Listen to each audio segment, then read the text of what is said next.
If you have ever got your left hand from your right hand, or is it your right hand from your left hand mixed up when you're on stage or talking to video, then this one's for you.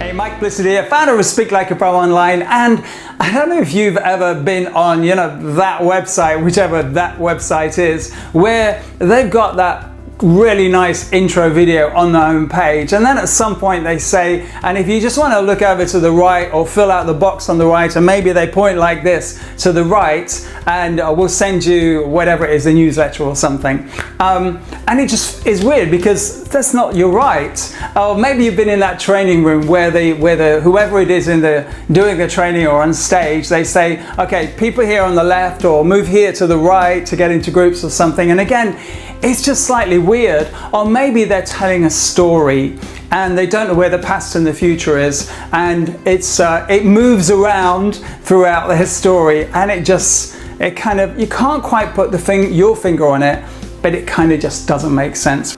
That's why I've put together this very, very simple 3-step kind of memory jogger just to help you remember your left hand from your right hand next time you're talking to camera or talking to the audience or your audience. So the first one is this, and it's very, very simple, is to practice. Now I'm going to give you some practice aids with the next two, but really it is about practicing so that when you come to sharing your knowledge, making your presentation, it's just very natural. You don't have to think, oh my God, which one's which, I need to reverse. It's just very, very easy and natural. And the second one is, this is one of the ways that you can practice Post-it notes. Now, Post-it notes they're a great tool for speakers and trainers to use. Audiences, business groups, they love working with silly colored Post-it notes like this. I mean, they're just such a great tool to have.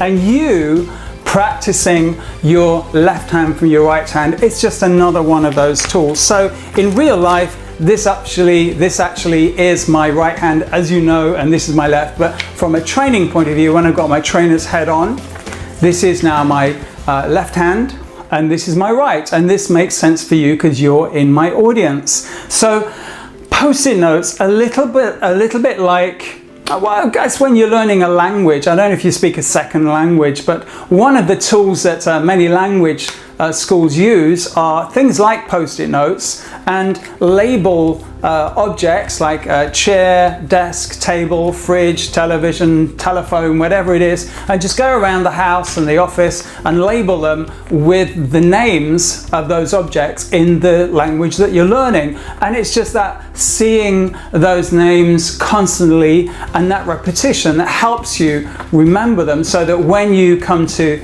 speaking the language and you're trying to remember that word, it just comes to mind instantly because you've had the repetition. So things like Post-it notes work really well, and they work for this as well.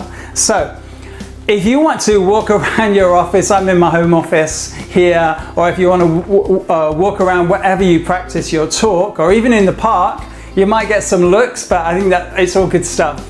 And you've got your 2 Post-it notes here, so you remember this is your left hand and this is your right hand, and as you're giving your presentation and as you're sharing information and you're talking to your imaginary audience, because this is practice, this is rehearsal mode, you just got these 2 prompts here.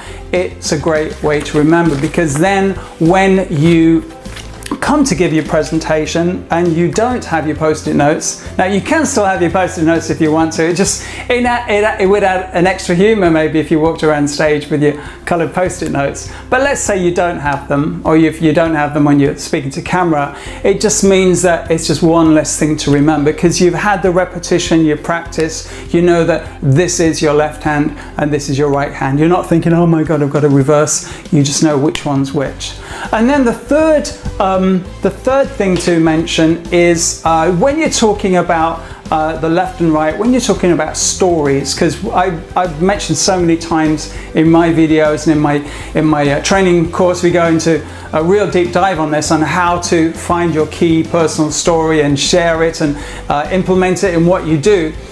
But the thing is, stories, there's always three parts to a story. There's the beginning, the middle, and the end. And in real life, there's the past, the present, and the future. And so whilst you might know where they are in your mind, you, as a presenter, as a speaker, you need to know where they are in your audience's mind as well. So basically, in what I see as a timeline, and so in the middle of the timeline, let's just say now, that's where you are here.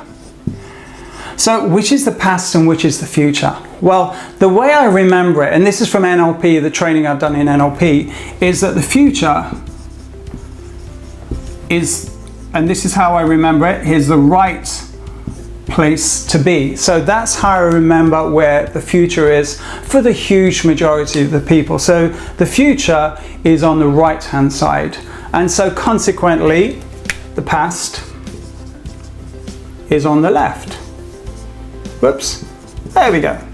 So that's a very simple way to remember where your past and your future is. So the past is on your left and your future is on your right. If you're looking at a flip chart or a whiteboard or your PowerPoint screen, whatever it is. But then when you turn around and you tell your story to the audience, of course, it's all changed, because this is your right. Actually, no, that's your left. So again, you're having to reverse it. That's why I'm reminding you of this. So remember, this is your left. So this is the past, and this is now where you're standing, and this is the future. It's right to go to the future. So if you've got a stage, and whether it's actually a raised stage or whether it's just the front of the room, you can actually start to anchor this within the stage, within where you're talking as well. So when you want to talk about the past, you walk over to your left. When you're talking about now, it's your, what we call the power spot. It's where you are now in the middle. But equally, when you want to talk about the future, equally where you want them to go to the future, when you're sharing something, when you're selling something, it's when you're setting objectives, you can move to the future as well, and that's on the right. Now what I see, I saw a few weeks ago with a speaker. It was a great speech, by the way, but they got these things mixed up. Sometimes this was the future, and then they talked about the future over here, and then they talked about the past here, and then it was in the middle, and then it's on the other side. And there's kind of, it's okay, you know, they got through the speech and it was fine, but from making it easy to understand the concept of what they were sharing, it wasn't clear language, it wasn't clean language, it was a little bit confusing. So that's why I've kind of included storytelling in this, so that you just remember where your past and where your future is. So this is your, which hand is it? Yeah, you're right, this is your left, and so this is your right hand. So hopefully that's been useful for you today. I'd encourage you, as with all of the things all the concepts I share with you, to go away and practice this. You might even want to post a video and say, hey Mike, these are my post-it notes, it's up to you. But I hope this has been useful for you, so that the next time you give your presentation, it's something that nobody in the audience will notice, but it will make a difference. It will just, your messaging and the way you present things will be even more clear, so that you just speak like a pro. So that's it for this time. If you've enjoyed this video, please give me a thumbs up if you're watching it on YouTube. And equally, if you are watching it on YouTube, click the subscribe button so you get to know every week pretty much when I make these videos. And wherever you're watching this video, please leave a comment in the comments boxes below. If you have any questions, then just leave them in the comments box below. And if you've got a suggestion for an area of presentation or speaking skills that you'd like me perhaps to make a video for in the future, leave it in the comments box below, and it would be an absolute honor to do that. So until next time, remember, this is your which one is it again? Yep, you got it, you're learning it. This is your left hand and this is your right. Speak soon.